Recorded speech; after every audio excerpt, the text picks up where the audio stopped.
NSP national scholarship for post graduate students. ఎవరెవరైతే PG first year చేస్తున్నారో వాళ్ళకి scholarships అనేది అయితే సెంట్రల్ లెవెల్లో ఓపెన్ అయ్యాయి అన్నమాట. ఈ యొక్క స్కాలర్షిప్లో సెలెక్ట్ అయినటువంటి వాళ్ళకి 3 lakhs అనేది అయితే అమౌంట్ మనకు డైరెక్ట్గా బ్యాంక్ అకౌంట్కి ట్రాన్స్ఫర్ చేయడం జరుగుతుంది. ఈ యొక్క స్కాలర్షిప్కి ఎలిజిబిలిటీ ఏమిటి, అలాగే ఈ యొక్క స్కాలర్షిప్ అవైల్ చేసుకోవాలంటే మనకు ఏమేమి సర్టిఫికేట్స్ కావాలి మరియు అప్లై చేసే ప్రాసెస్ ఏమిటి అనేది ఈ వీడియోలో క్లారిటీగా ఎక్స్ప్లెయిన్ చేయడం జరిగింది. ఈ వీడియోని చివరి వరకు చూడండి. You are watching Osmanian YouTube channel. I'm Kopuri Naresh from Osmania university. ఎవరైతే పీజీ చేస్తున్నారో వాళ్లకు నేషనల్ లెవెల్లో స్కాలర్షిప్ అనేది ప్రొవైడ్ చేయడానికి రీసెంట్గా నేషనల్ స్కాలర్షిప్ అనేది అయితే ఓపెన్ చేశారు. మీరు చూడొచ్చు, ఈ యొక్క November 30 వరకు లాస్ట్ డేట్ అనేది అయితే ఉంది.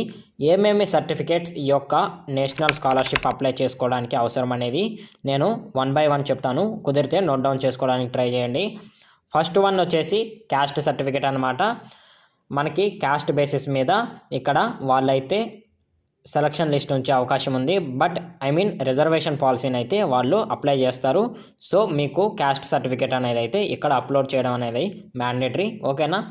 సెకండ్ వన్ వచ్చేసి మీ యొక్క మార్క్ షీట్ అనమాట. ఏదైతే మీరు లాస్ట్లో కంప్లీట్ చేసిన గ్రాడ్యుయేషన్ ఉంటుందో ఆ యొక్క గ్రాడ్యుయేషన్ మార్క్ షీట్ అనేది కూడా మీరు అప్లోడ్ చేయాల్సి ఉంటుంది. అలాగే మనలో చాలామందికి ఉన్నటువంటి డౌట్ వచ్చేసి ఈ యొక్క సెలక్షన్ లిస్ట్ అనేది ఎలా ఇస్తారు అని అనమాట. చాలామంది ఈ యొక్క డౌట్ అనేది అడుగుతూ ఉన్నారు. మెయిన్లీ ఈ యొక్క స్కాలర్షిప్ వచ్చేసి మెరిట్ బేస్డ్ అనమాట. ఎవరికైతే పర్సంటేజ్ మంచిగా ఉన్నదో వాళ్ళకి సమ్ సిచ్యువేషన్స్ బేస్ చేసుకొని పర్సంటేజ్ తక్కువ ఉన్నా కానీ ఇస్తారు. బేస్డ్ ఆన్ రిజర్వేషన్స్, అలాగే బేస్డ్ ఆన్ సిచ్యువేషన్స్ అనమాట. ఎలా అయితే కొన్ని ఇక్కడ మనకి సెలక్షన్ లిస్ట్ వచ్చేసి రీజియన్కి మారుతూ ఉంటుంది. లైక్ డిస్టిక్ వైజ్ కానీ కోర్స్ వైజ్ తీసుకున్నప్పుడు పర్సంటేజ్ తక్కువ ఉన్నా కానీ సెలక్షన్ లిస్ట్లో నేమ్ వచ్చే ఛాన్స్ అయితే ఉందన్నమాట.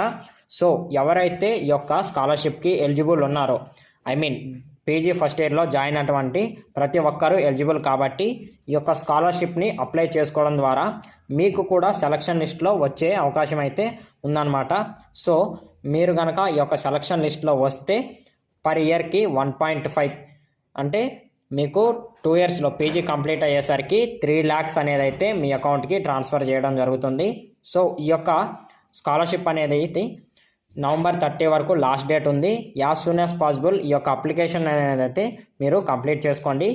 ఎలా అప్లికేషన్ చేయాలి అనేది సమ్ బేసిక్స్ అయితే నేను కుదిరితే ఒక వీడియో చేసి అప్లోడ్ చేయడానికి ట్రై చేస్తాను.